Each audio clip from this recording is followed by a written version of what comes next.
에베소서 4장 21절에서 24절까지의 말씀을 제가 읽겠습니다. 다 같이 자리에서 일어나 하나님의 말씀을 경청하십시오.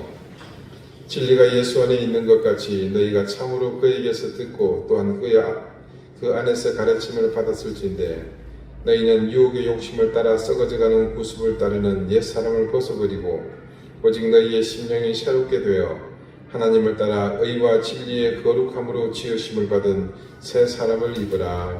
아멘. 자리에 앉으시기 바랍니다. 하나님께서 이 말씀으로 우리에게 은혜 주시기를 원합니다. 우리가 예수님 안에서 얻게 되고 또 받게 되는 것이 참 많습니다. 이때 무엇을 얻고 무엇을 받게 되는가? 그때 받고 얻게 되는 것들이 지향하는 중심은 항상 진리입니다. 우리가 진리에서 벗어나는 것을 예수님 안에서 얻을 수 있다는 생각, 받을 수 있다는 생각은 버려야 합니다. 이것이 정리되면 우리는 참 신실한 신앙인으로 살 수 있습니다. 예를 들어서 나는 예수님을 믿으니까 예수님 안에서 돈을 많이 벌 수 있을 것이다. 그런 생각은 맞지 않습니다. 그것이 진리를 향하는 길이 아니기 때문입니다. 내가 예수를 오랫동안 믿었으니까 나는 그 믿음 안에서 권력을 손에 쥘 수 있을 것이다. 틀린 생각입니다. 자신이 권력을 가지는 것이 아무리 봐도 진리를 지향한다고 볼 수 없다는 것을 나도 알고 주변의 사람들도 다 압니다. 틀린 생각입니다. 대신 예수를 믿으면서 내 마음이 가난해지고 그러면서 자꾸 내 뜻은 무너지고 하나님의 뜻이 나를 다른 곳으로 이끌고 간다? 그게 맞는 겁니다. 혹시 여러분 중에 그런 상황에 놓인 분이 계십니까? 그렇다면 적어도 여러분은 지금 하나님의 귀한 사랑을 받고 계신다고 믿어도 됩니다. 축하드립니다. 목사님, 제가 주변에 그런 사람 많이 봤는데요. 결국 그 사람 인생 나락으로 떨어져 종쳤습니다. 무슨 근거로 그분의 인생에 종쳤다고 판단하시는 겁니까? 돈 다 떨어져서 망해서 그래서 종쳤다는 겁니까? 그것은 세상의 기준에 충실한 우리가 내리는 세속적 기준에 따른 판단일 뿐입니다. 왜? 우리 그런 거 있잖아요. 누군가 갑자기 교인 중에 한 분이 돈을 많이 벌게 되거나 혹은 무슨 보상금을 엄청나게 받거나 그것도 아니면 그분이 예전에 사던 땅이 갑자기 개발이 돼서 땅값이 뛰면 뭐라고 합니까? 할렐루야, 하나님 감사합니다. 네. 그러잖아요. 그리고 대대적으로 하나님이 복을 주셨다고 자랑합니다. 근데 그 다음은 어떻습니까? 제가 두 가지의 경우를 보았습니다. 먼저는 지금 말하는 그런 경우입니다. 갑자기 돈이 많이 생겼어요. 누가 봐도 부러워할 일이었습니다. 저도 부러웠으니까요. 모두들 하나님이 복을 주셨다고 은혜를 베푸셨다고 이구동성으로 칭송했습니다. 근데 말입니다. 그 사람 그때부터 한 주, 두 주 교회에서 얼굴 보이지 않습니다. 그랬더니 어느 순간부터는 아예 안 보입니다. 또 한 분은요, 이미 수년 전에 제가 여러분에게 한번 말씀드린 적이 있습니다. 치과의사입니다. 이분이 몸에 암이 발생했어요. 그때 담임 목사님이 이 기도하면 사람이 병이 낫는 그 능력이 있을 때도 있고 없을 때도 있고 그럴 때였습니다. 그래서 이분이 왔다 갔다 하니까 정말 굉장히 오랫동안 기도를 했어요. 그랬더니 진짜 암이 나은 겁니다. 암이 사라졌어요. 할렐루야! 다 난리가 났습니다. 하나님이 은혜를 주셨다고요. 이분도 너무 감사해서 목사님 제가 뭘 할까요? 이때 뭘 할까요? 라고 묻는 거는 다른 게 아니라 교회를 위해 자기가 돈을 쓰겠다는 겁니다. 목사님 저 에어컨 제가 당장 바꿀까요? 뭐 이거 할까요? 저거 할까요? 그렇게 졸지에 교회에는 최신식 에어컨이 빵빵하게 냉기를 뿜으면서 교인들에게 큰 기쁨을 선사했습니다. 근데 언제부터인가 그분이 교회에서 보이지 않습니다. 그렇게 주일마다 나와서 예배 드리던 분이 몸이 건강해지니까 허파에 바람이 들기 시작했는지 주말이면 굿배기도 보이지 않습니다. 돈이 갑자기 많이 생기는 것, 또 건강이 회복되는 것, 결과적으로는 하나님을 향하지 않고 세상으로 자신을 돌이키게 만든 그런 도구가 되었습니다. 그런 하나님의 그건 하나님의 은혜가 아니고 악한 영의 돌보심이었다. 이렇게 보는 것이 차라리 맞는 것 같습니다. 명심하십시오. 우리가 주님 안에서 얻을 수 있는 것은 오직 진리 안에서입니다. 자, 그렇다면 우리는 이렇게 질문할 수 있습니다. 목사님, 그렇다면 돈을 버는 것이 진리를 벗어나는 일입니까? 같은 이유로 건강을 위해서 노력하는 것이 나쁜 것이 될 수 있습니까? 충분히 타당한 질문입니다. 의문을 가져야 하는 그런 일이기도 합니다. 여러분은 지금 모두 세금을 가지고 계시잖아요. 분주하게 일하고 계십니다.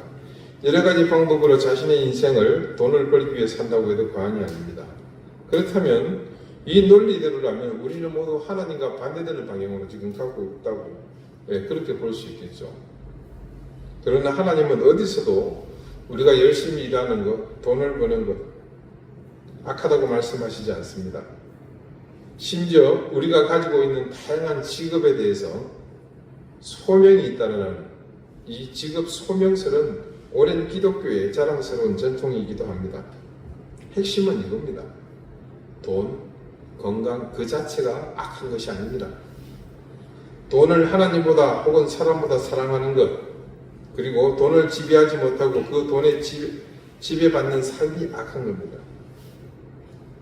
그 인생이 무엇을 보고 나가느냐, 그 지향점이 과연 말씀이 우리에게 보여주는 진리를 향해 가느냐의 문제입니다. 그리고 그 진리의 윤모에 따라 우리 인생이 구분된다는 사실을 오늘 말씀은 우리에게 말하고 있습니다. 진리를 따르지 않는 사람, 오늘 말씀에는 구체적으로 진리 대신 유혹의 욕심을 따라 썩어져가는 구습을 따르는 사람을 옛사람이라고 정의합니다. 이 옛사람은 구속의 상징입니다.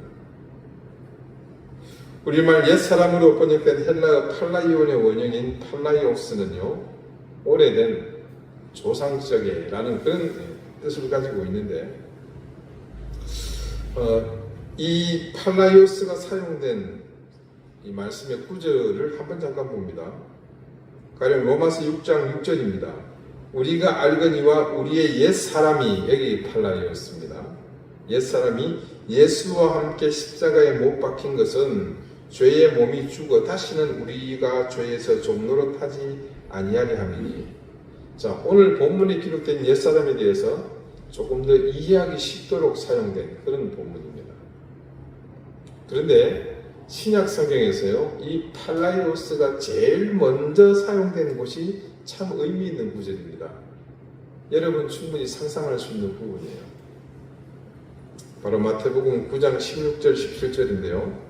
생배 조각을 낡은 옷에 붙이는 자가 없나니 이는 기운 것이 그 옷을 당겨 헤어짐이 더하게 되며, 이때 낡은 할 때 낡은 옷, 이 낡은이 바로 이 팔라이오스입니다. 그 다음 줄은요, 새 포도주를 낡은 가죽 부대에, 이 낡은 역시 팔라이오스입니다.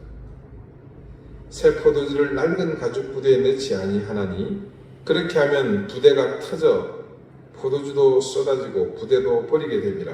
새 포도주는 새 부대에 넣어야 둘이 다 보존되느니라. 자, 이 말씀에서 등장하는 팔라이오스는요, 낡은 것을 지칭하는 말입니다. 이제 막 직조한 생배 조각과 새롭게 만든 새 포도주 부대와 완전히 의미상으로 상반된 것을 지칭합니다. 이 팔라이오스가 지칭하는 의미의 핵심은요, 새로운 것, 좋은 것을 망가뜨리는 요인이 된다고 지금 지적하고 있습니다. 오늘 말씀에서 언급하고 있는 옛사람은요, 이 말씀에 따르면 옷을 버리게 하는 요인이 되는 사람이고, 새 포도주를 담지 못하고 새 포도주를 자신과 함께 망가뜨리는 그런 인물로 평가받습니다. 그 사람이 그런 사람이 될 수밖에 없는 이유가 있습니다. 그것은 그 사람이 스스로 자신을 구속하고 있는 틀에서 빠져나오지 못하기 때문입니다. 그 사람을 구속하고 있는 틀이 그것이 무엇일 것 같습니까? 그 틀을 규정하는 가장 강력한 요소는 바로 세속적인 기준입니다. 그 세속적 기준의 핵심은 바로 돈과 힘입니다. 그리고 그보다 더 강력한 힘의 실체는 바로 인본주의입니다. 하나님을 배제한 인간만이 유일한 중심이 되는 사상과 철학, 시대의 사조들 말입니다. 우리는 그게 얼마나 무서운 것인지 잘 알고 있습니다. 사람이 중심이라고 생각하는 것, 사람이 다른 어떤 것보다 우선한다는 생각, 이것이 뭐가 잘못된 것이고 무슨 것이냐면 말입니다. 이유는 간단합니다. 불완전한 인간, 유한한 인간이 중심이 되어서 그 인간을 중심으로 해서 얻을 수 있는 것이 과연 무엇이 있겠습니까? 인권을 강조하고 휴머니즘을 부르짖는 이면에는요, 모두가 하나님을 부정하고 인간의 욕망을 최우선에 두고자 하는 악한 영의 강력한 힘이 존재합니다.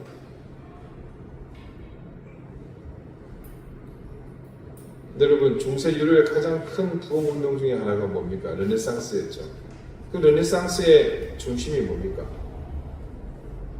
인간성의 회복 아닙니까? 인간 중심이잖아요. 그런데 비슷한 시기에 어떤 일이 일어납니까? 종교개혁이 일어납니다. 그건 뭡니까? 오직 하나님께로 돌아가는 겁니다.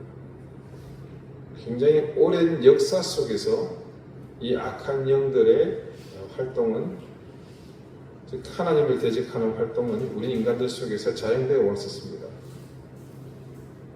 여러분, 그래서 그게 무서운 겁니다. 흉측한 모습을 하고 흉측한 행동을 드러내놓고 자행하는 대상은 사실 무서운 게 아닙니다.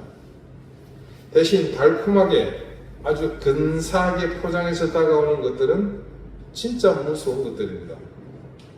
그리고 그들은 오랫동안 하나님을 대적하는 편에 서서 인간을 충동질해서 다양한 방법을 통해 하나님을 따르도록 혹은 부인하도록 그렇게 인간들을 부추겨 왔습니다. 옛사람의 틀, 이 구속의 상징은 바로 실제로 강력한 힘을 가지고 있습니다. 그리고 그 구속을 견고하게 붙들고 있는 세력은 우리의 상상을 초월하여 지금 우리의 주변에 그리고 삶의 깊은 곳에서 여러분과 저를 붙들고 세상의 사람들을 다스리고 있습니다. 그러면 이점에서 우리는 분명하게 말할 수 있어야 하죠. 적어도 예수를 믿는, 그래서 구원받은 우리는 그런 세상의 틀에 구속받지 않습니다. 혹 이도 아니면 우리는 예수님을 믿기 때문에 세상 사람들과 다릅니다. 이 정도의 반박은 있어야 합니다. 저는 적어도 우리 이든 교회의 성도님들은 이 정도는 된다고 봅니다. 그리고 신실한 많은 그리스도인이 이 정도의 수준에 이른 분들이 지금도 있다고 저는 믿습니다. 그런데 문제는요, 이 옛사람으로 호칭하는 팔라이오스는요, 세상의 틀에 갇혀서 캐캐묵은 그런 사람이 아니더라는 겁니다. 오늘 바울이 말하고자 하는 팔라이오스는 바로 스스로 자신이 만든 구속에서 스스로 갇힌 사람들을 지칭하는 겁니다. 우리의 유한함, 우리가 가진 한계 때문에 성숙하지 못해서 각자의 욕망에 따라서만 움직이려는 이 시대의 그리스도인, 바로 우리 자신을 넘지 못하는 우리 자신을 말합니다. 세상의 틀, 세속의 가치를 이기는 방법을 우리는 모두 잘 배웠습니다. 그래서 권력 앞에서 주눅들지 않고요, 돈 앞에서도 굴하지 않고 여러분은 당당하시지 않습니까? 근데 정작 자신이 쳐놓은 건물에서는 헤어나오지 못하고 자신이 만든 방에 들어가서는 문을 열고 나오지 못하더라는 겁니다. 지금 우리가 새벽기도 아침 본문을 어디를 보고 있죠? 열왕기 하를 보고 있습니다. 벌써 9장이 지났는데 앞서 우리는 아람의 군대 장관 나아만에 대한 이야기를 보았습니다. 기억하시겠지만 당시 하나님의 뜻에 불순종으로 일관하던 북이스라엘이 계속 쇠퇴일로를 걷고 있죠. 하나님 명령을 따라 살지 않으니까 하나님이 복을 주실 리가 없습니다. 그럼 애프터 서비스가 안 된 차량은 어떻게 됩니까? 여기저기 고장나고 부서지고 망가지기 마련이죠. 국력이 쇠약해지고 이전에는 조공을 받던 그런 나라들이 이제는 이스라엘을 괴롭히는 입장으로 바뀌게 되죠. 대표적인 나라가 아람이었습니다. 지금의 시리아 지역으로 생각하시면 됩니다. 아람이 이제는 이스라엘을 두렵게 떨게 하는 강력한 군사 강국이 되었습니다. 그런데 하필 그때 이 아람의 국방부 장관이었던 군대 장관 나아만에게 한센병, 이 나병이 발병하게 됩니다. 그 시대에 누군가에게 한센병이 발병한다는 것은 그야말로 아까 말씀드린 것처럼 그 인생이 종치는 겁니다. 아무리 중병이라지만 어떻게 그 인생이 종치냐고 말할 수 있느냐 하겠지만요. 그럴 만한 이유가 있습니다. 우선 공동체에서 그는 분리가 됩니다. 자연적으로. 함께 살아갈 수가 없거든요. 그렇게 될 수밖에 없는 이유가 두 가지가 있습니다. 첫 번째는 흉측하게 변하는 외모 때문입니다. 어느 정도면 수용이 되겠지만요. 대개는 그 처참한 몰골에 견딜 수 없어 합니다. 두 번째는요. 의학이 발달하지 않은 시기였고 지금도 편견이 남아 있습니다만 그 병이 전염된다고 굳게 믿었기 때문입니다. 그래서 발병하면 동서고금을 막론하고 가정에서 그리고 마을에서 배척받고 격리 수용되기 일쑤였습니다. 의학적 지식이 부족하기도 했지만 워낙에 미신에 이끌리던 고대 사회에서는 그 병을 두고서 온갖 억측이 난무했습니다. 그 난무한 억측의 최정점에 있는 것이 뭡니까? 그것을 두고 신의 저주라고 규정했던 거죠. 천벌받았다고. 그리고 그 당시 신의 이 저주는 곧 형벌로 여겨졌던지라 한센병이 발병한 사람은 자연 중죄인 취급을 받았습니다. 당대 강력한 나라 중 하나였던 아람에서도 실세 중 실세인 군대 장관 나아만에게서 이런 일이 일어난 겁니다. 그나마 막강한 권력을 그가 가지고 있었기 때문에 사회 통념적인 방법에 따라 취급을 당하지 않았을 뿐입니다. 그런데 놀랍게도 그런 그에게 더욱 귀한 행운이 온 것은 그 저주와 같은 병에서 벗어날 방법을 스스로가 소유하고 있었다는 겁니다. 그게 뭔 말인지 아시죠? 그가 전쟁터에서 데리고 온 여자아이가 그 방법을 알려주지 않습니까? 아마 전쟁 고아였을 것으로 추측이 돼요. 귓가에 버려진 아이를 나아만이 데리고 온 겁니다. 말씀에서 이 주인이 나아만을 진정으로 걱정하는 모습을 볼 때 아마도 나아만이 불쌍한 아이를 거두어 잘 보살핀 것으로 추정이 됩니다. 그 아이가 여자아이였죠. 자기 나라 모국에 이스라엘에 하나님의 사람 선지자가 계십니다. 그분을 찾아가면 해결책을 찾을 수가 있습니다. 그래서 지푸라기라도 잡는 심정으로 나아만이 모든 체면을 무릅쓰고 엘리사를 찾아왔죠. 그런데 말씀을 보니까 먼저 막대당했죠. 얼굴도 못 보고 알겠으니까 내가 시킨 대로 그냥 하고 가라고. 엘리사가 사자를 그에게 보내 이르되 너는 가서 요단강에 몸을 7번 씻으라. 네 살이 회복되어 깨끗하리라 하는지라. 그 상황, 자신을 대하는 그 태도에 나아만은 발끈했습니다. 열왕기하 5장 11절 12절에 기록된 말씀입니다. 나아만이 노하여 물러가며 이르되 내 생각에는 그가 내게로 나와 서서 그의 하나님 여호와의 이름을 부르고 그의 손을 그의 그 부위 위에 흔들어 나병을 고칠까 하였도다. 다메섹 강 아바나와 바르바는 이스라엘 모든 강물보다 낫지 아니하냐. 내가 거기서 몸을 씻으면 깨끗하게 되지 아니하려 하고 몸을 돌려 분노하여 떠나니. 자, 나만의 반응은 우리가 상식적으로 충분히 이해할 수 있는 부분입니다. 어찌 보면 당연히 나올 수 있는 반응이죠. 그래서 결국 돌아서고 맙니다. 그러나 나만은 참 괜찮은 사람이었던 것 같습니다. 그렇게 생각하는 데는 이유가 있습니다. 앞서서 이스라엘 땅에서 버려진 여자아이를 거두는 것도 그렇거니와 지금 이 상황, 에이 열받듯 가자 하고 가는 그 상황에서 주인의 섣부른 행동을 막아서서 충원하는 부하가 있었습니다. 그의 종들이 나와서 말하여 이르되 내 아버지여 선지자가 당신에게 큰 일을 행하라 말하였다면 행하지 아니하였으리까 하물며 당신에게 이르기를 씻어 깨끗하게 하라 함이니까 하니. 자, 이런 상황 가운데서도 방금 이와 같은 제안을 하는 사람들이 있었습니다.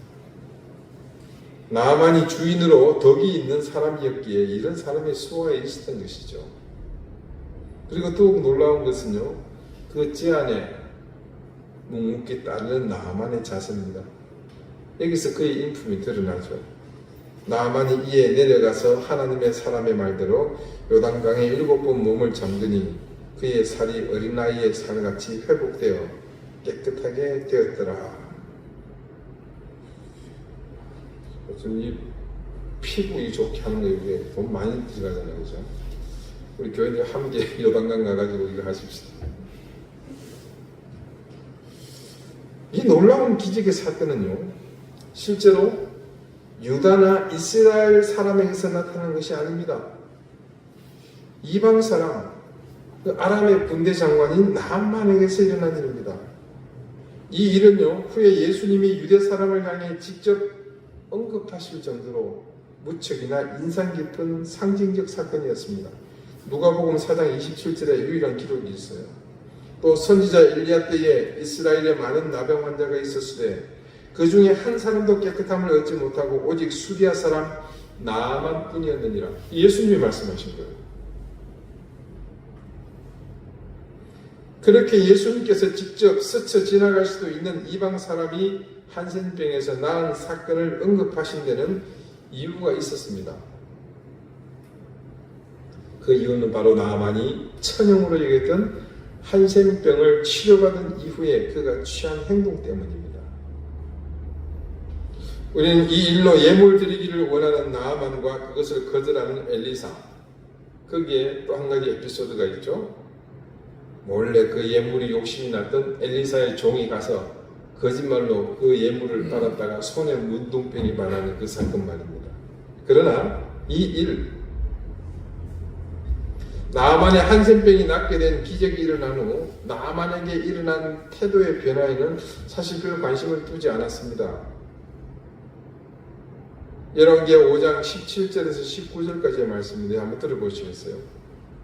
나아만이 이르되 그러면 청하건대 노새 2마리의 실을 흙을 당신의 종에게 주소서.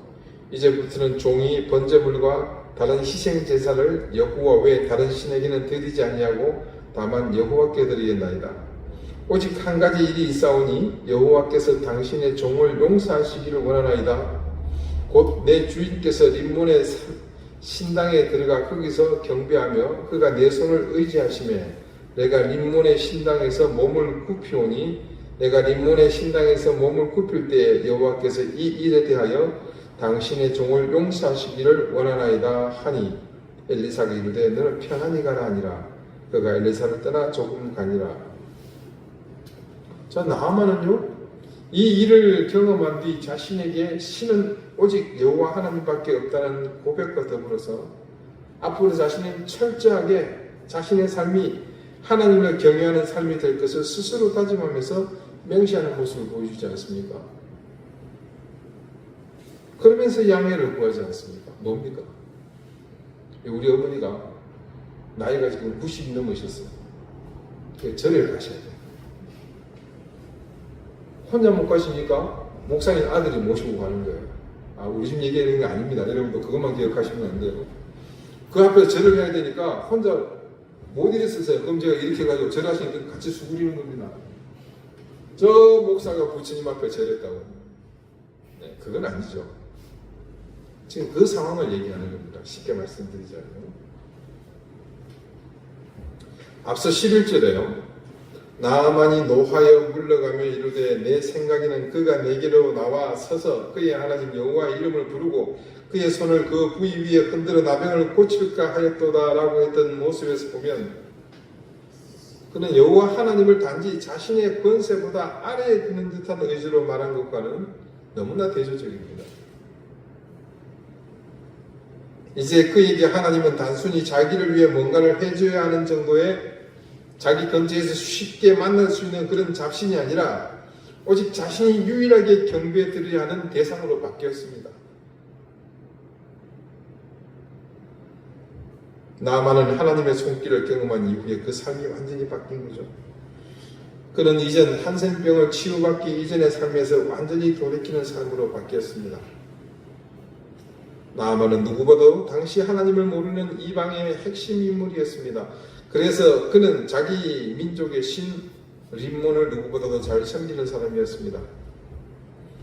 나아만은 아람의 방식대로 살고 그 가운데서 권력을 그리고 그 권력에 따라오는 재물을 소유한 사람이었습니다. 조금 전에 읽어드린 것 있잖아요. 나아만이 분노해서 나가는 모습. 강이 요단밖에 없다는 말이에요.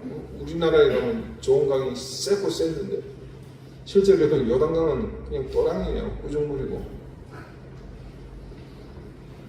우기가 돼야 좀 물이 많은데 그것도 흙탕물입니다.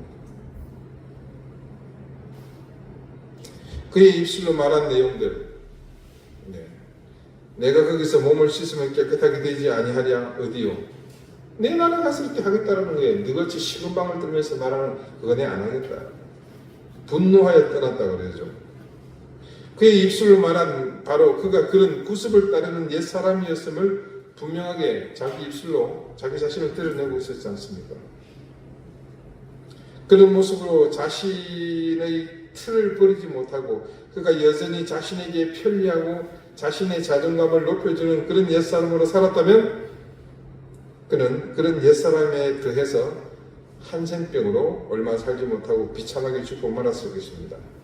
그런데 나아만은 그 기회를 놓치지 않았죠. 오늘 말씀을 따르자면 나아만은 진리가 예수 안에 있는 것 같이 나아만이 참으로 그에게서 듣고 또한 그 안에서 가르침을 받았습니다. 요단강 물에 몸을 7번 담그는 의식을 통해 조금씩 그는 그 진리에 대한 가르침을 받았습니다. 그리고 그 가르침의 결과로 그는 유혹의 욕심을 따라 썩어져가는 구습을 따르는 옛사람 나아만을 벗어버릴 수 있었습니다. 그 결과로 나아만은 자신의 심령이 새롭게 되어서 하나님을 따라서 의와 진리의 거룩함으로 지으심을 받은 새 사람을 입게 된 것이죠. 교회는 세상과 구별되는 것에 있어서 그 형식을 따르고 제도를 확립하는 일까지는 최선을 다해서 이루어냈습니다. 우리의 문화가 세상의 문화와는 다르잖아요. 어느 교회 가도 마찬가지입니다. 그것이 제도화되어 있고 오랜 전통이 되어 있습니다. 그러나 여러분 그것으로 끝이 아닙니다. 궁극적으로 그 내면이 옛사람이라는 우리가 유혹의 욕심을 따라 썩어져가는 구습을 따르던 그 옛사람을 벗어버리는 것까지 나아가야 합니다. 누구든 교회를 보면서 세상의 틀과 다른 틀 속에 있다는 사실은 인지합니다. 그런데요, 궁극적으로 더 나아가지 못하는 것을 그 나가지 못하는 이유는 바로 우리가 벗어버리지 못하는 옛 사람들을 그대로 입고 있기 때문입니다. 교회는요, 바로 이 옛 사람을 벗어버릴 때에 비로소 완전한 교회가 되는 겁니다. 여전히 하나님의 말씀보다 습관적으로 우선하는 내 상식, 내 고집, 내 지식, 기도와 성령보다 더 익숙한 것들이 깊이 몸에 밴 이 반사신경처럼 거침없이 앞서 나가는 모습이 바로 옛사람의 틀을, 그 옷을 입고 있는 전형적인 모습 아닙니까? 나만의 결단 가운데 눈여겨볼 부분이 있습니다. 곧 내 주인께서 림몬의 신당에 들어가 거기서 경배하며 그가 내 손을 의지하심에 내가 림몬의 신당에서 몸을 굽히오니 내가 림몬의 신당에서 몸을 굽힐 때에 그는 자신이 이전에 습관처럼 여기던 어쩌면 당연하다고 생각했던 일이 이제부터는 여호와 하나님께 절을 짓는 일이라는 사실을 인지하게 되었습니다. 인지하지 않았다면 그냥 가가지고 깨끗한 몸으로 절하시죠 폐하, 이렇게 할 수 있었어요. 그래서 나아만은 여호와께서 이 일에 대하여 당신의 종을 용서하시기를 원하나이다 하니, 그렇게 말하면서 분명하게 자신은 옛사람의 틀 속에 썩어져가는 구습을 따르는 옛사람이 더 이상 아니라는 그런 자의식을 갖게 되었습니다. 사랑하는 우리 이등교회 교우 여러분, 하나님보다, 예수님보다, 성령님보다, 기도와 말씀보다 먼저 여러분이 의식도 하기 전에 여러분을 이끌고 나가려는 것이 있으십니까? 혹시 그것이 이쁘든 그것이 무엇이든 그것은 여러분을 유혹의 욕심을 따라 썩어져가는 구습을 따르는 옛사람의 틀 속에 여러분을 박제하려는 그런 실체입니다. 우리가 그 틀을 깨지 않는 한 우리는 아무리 발버둥 쳐도 여전히 유혹의 욕심을 따라 썩어져가는 구습을 따르는 옛사람일 뿐입니다. 이제 우리는, 그리고 이든 교회는 우리를 틀 속에 강력하게 붙들고 있는 것들과 싸워야 할 때입니다. 나를 이기고 우리를 이기고 그렇게 하나씩 우리를 억누르는 틀을 깨고 옛사람을 벗어 나가는 일을 매 순간 거침없이 행하는 삶을 이제는 함께 사십시다. 그렇게 그 거침없는 삶을 통해 우리 이든 교회는 그 틀을 깨나감으로 유혹의 욕심을 따라 썩어져가는 옛사람의 길이 아닌 오직 우리의 심령이 새롭게 되어 하나님을 따라 의와 진리의 거룩함으로 지으심을 받은 새 사람을 입고 사십시다. 오늘 이 땅의 교회는 새로운 사명에 직면해 있습니다. 그러나 여전히 수많은 사명들이 다양하게 우리 앞에 요구되어지지만 우리가 취해야 할 길은 단 한 가지일 것입니다. 우리가 옛사람을 벗어버리지 못하면 어느 누구도 그 사명을 감당할 수 없습니다. 그러면 우리도 미국의 교회처럼, 유럽의 교회처럼 외형만 남아있는 그 옛사람의 틀로 세워져 있는 교회 속에서만 살아야 할 것입니다. 여러분, 두려워하지 마십시다. 조금만 깊이 생각해 보면 여러분을 이끌고 나가고 있는 강력한 그 힘, 내가 하나님을 바라보며 기도하며 말씀 속에 설리는 그 힘보다 앞서 나가 있는 것을 여러분은 찾을 수 있을 겁니다. 이제 우리는 그것들과 싸워야 할 것이고 그것들을 이기고 극복해 나가야 할 때가 되었습니다. 그런 시도와 그런 싸움을 시작한 여러분을 하나님은 응원하실 것입니다. 성령께서 여러분에게 말할 수 없는 탄식으로 하나님께 간구하시며 힘을 더하실 것입니다. 우리는 이길 수 있고 그리고 회복될 수 있으며 그때 우리는 우리를 구속하고 있는 이 옛사람의 틀을 당당히 깨어버릴 수 있을 것입니다. 기도드리시겠습니다. 하나님, 우리는 늘 새 사람인 줄 알았습니다. 단 한순간도 나는 옛사람이라는 생각을 해본 적이 없었습니다. 그만큼 깊이 몸에 밴 유혹의 욕심을 따라 썩어져가는 구습을 따르는 나 자신을 알지 못했기에 우리는 옛사람으로 살고 있으면서도 문제의식을 느끼지 못했습니다. 하나님, 우리가 온전히 새 사람으로 사는 길이 오직 심령이 새롭게 되어 하나님을 따라 의와 진리를 통해 세상과 구별되는 거룩함으로 지원받는 길에 있음을 바르게 깨닫고 이제 우리 옛사람의 틀을 깨는 삶을 매 순간 경주하게 해주십시오. 그래서 나를 넘고 우리를 넘어 진리 안에서 거룩함으로 새롭게 지원받게 해주십시오. 예수 그리스도 이름으로 기도드립니다. 아멘.